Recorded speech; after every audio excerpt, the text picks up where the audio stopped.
वापस हम लोग एक और छोटा सा एक ब्लॉग बनाएंगे जहाँ पे हम लोग सीखेंगे कि टाइटल ब्लॉग हम कैसे बना सकते हैं और किस तरह से वो हम अपनी जो फाइल है वहाँ पे या फिर जो भी हमारा वर्किंग स्पेस है वहाँ पे सेव करके रख सकते हैं। ठीक है, वापस लाइन कमांड पे जाऊँगा।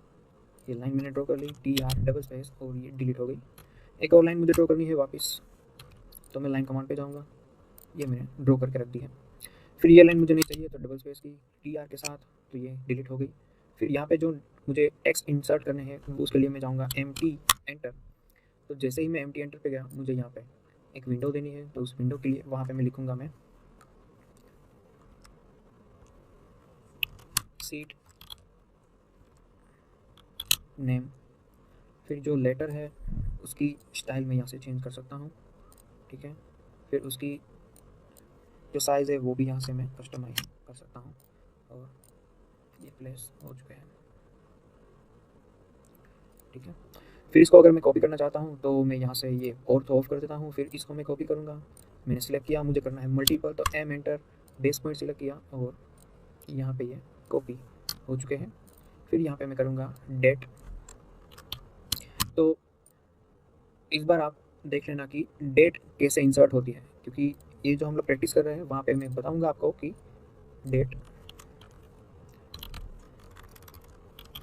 Name and sign. ठीक है, तो जैसे कि मैं आपको बता रहा था कि इस वीडियो में हम लोग अंत तक ये आपको बता देंगे कि डेट कैसे इंसर्ट कर सकते हैं। तो यहाँ पे आप लोग देख लेना।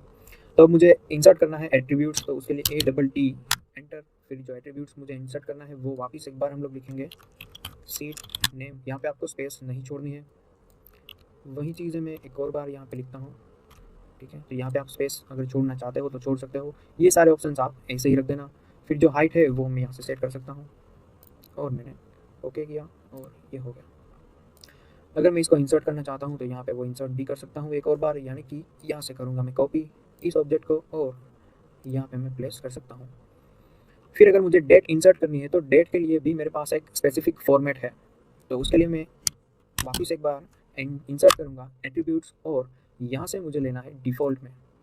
जैसे ही डिफ़ॉल्ट के ऊपर जाता हूँ मुझे सिलेक्ट करना है डेट, तो जो भी डेट मुझे चाहिए वो डेट मैं यहाँ पे सिलेक्ट करूँगा और फिर उसको ओके करूँगा। ठीक है, तो जो हिसाब से मुझे जो जस्टिफिकेशन चाहिए या फिर जो स्टाइल है वो चाहिए वो मैं चेंज कर सकता हूँ। टेक्स्ट की हाइट, ये सारी चीज़ें मैं इंसर्ट कर सकता हूँ। डेट, ठीक है, डेट, फिर ओके, तो ये हो गया। ठीक है, तो यहाँ से अगर मैं अब इसको ब्लॉक बनाऊँगा तो ब्लॉक बनाने के लिए यहाँ पे मैं चेंज भी कर सकता हूँ। तो ये जो कलर है अगर मुझे ये नहीं चाहिए तो वो भी मैं चेंज कर सकता हूँ। तो यहाँ पे मैं इसको पहले कॉपी भी कर सकता हूँ।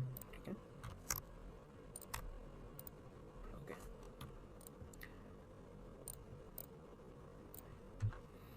तो अगर इसको चेंज करना है तो जैसे ही मैं इसके ऊपर डबल क्लिक करूँगा तो यहाँ से मेरे पास ऑप्शन अवेलेबल हो जाएंगे कि किस तरह से उसको मैं चेंज कर सकता हूँ। लेकिन उससे पहले हम लोग ये जान लेते हैं कि ब्लॉक बनाने के लिए क्या क्या चीज़ें हमें इंसर्ट करनी पड़ेगी। तो मैंने पिक पॉइंट सिलेक्ट किया, फिर ये ऑब्जेक्ट सिलेक्ट किया, ओके किया। फिर यहाँ पे करूँगा मैं टाइटल नंबर 2। फिर जो भी चीज़ें हैं वो मैं अपने हिसाब से यहाँ पे हाइड या अनहाइड या फिर कस्टमाइज़ कर सकता हूँ, ओके करूँगा। ठीक है, फिर उसको मैं करूँगा या फिर यहाँ पे चेंज कर देते हैं नाम T3 एंड ओके। तो जैसे ही मैंने ओके पे क्लिक किया तो जो भी डेट है वो मैं चेंज कर सकता हूँ यहाँ से। ठीक है, उसका जो कलर है वो भी मैं चेंज कर सकता हूँ। ठीक है, फिर जो सीट नेम है वो भी चेंज हो सकता है। ठीक है, फिर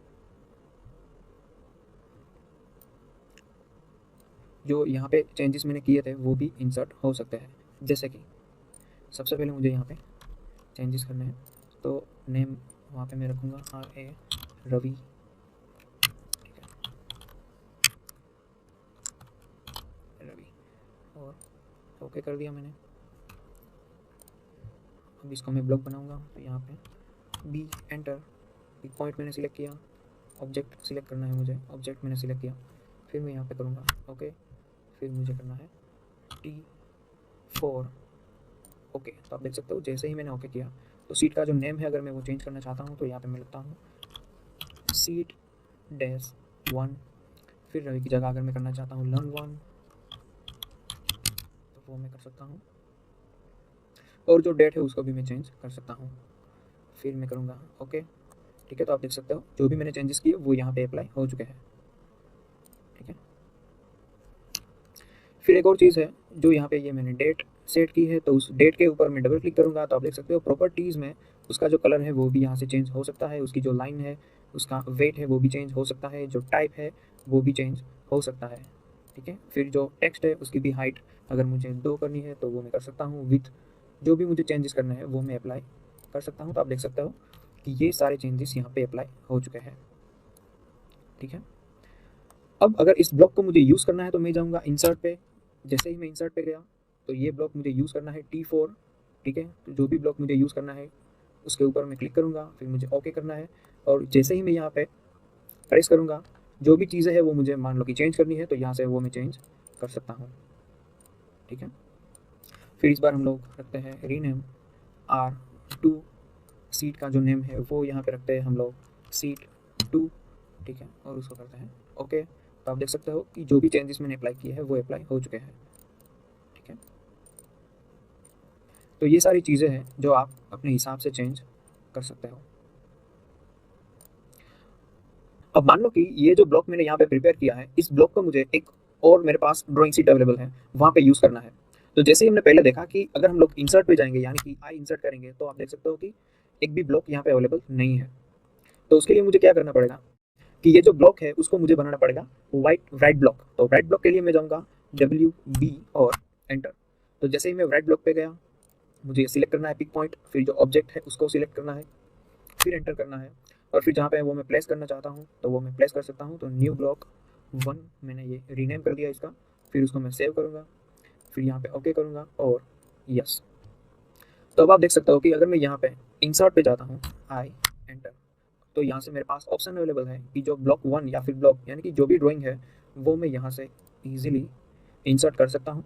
फिर उसके साथ अगर मुझे एक स्केलिंग भी स्पेसिफाई करनी है तो वो भी कर सकता हूँ, फिर अगर रोटेशन चाहिए तो वो भी दे सकता हूँ, यूनिट और फैक्टर ये सारी चीज़ें हैं एक्सप्लोरिंग, जो भी मेरी रिक्वायरमेंट है उस हिसाब से वो मैं कर सकता हूँ। जैसे ही मैं ओके पे प्रेस करूँगा तो आप देख सकते हो कि ये ब्लॉक अवेलेबल हो चुका है। तो जैसे ही आप क्लिक करोगे तो ये ब्लॉक आपके पास अवेलेबल हो चुका है, ठीक है। और यहाँ से आप सारी चीज़ें एडिट भी कर सकते हो। तो तो ये सारी चीज़ें आप एडिट कर सकते हो। तो आज के वीडियो में हमने सीखा एट्रीब्यूट्स इन ऑटोकैड, यानी कि ऑटोकैड के अंदर जब हम टाइटल ब्लॉक प्रिपेयर करते हैं तो वो किस तरह से हम लोग प्रिपेयर कर सकते हैं, और एट्रीब्यूट्स यूज़ करने के साथ हमारे पास जो भी एडवांटेज है वो किस तरह से हम लोग उपलब्ध करा सकते हैं। तो मैं आशा करता हूँ कि आप सब लोग प्रैक्टिस करेंगे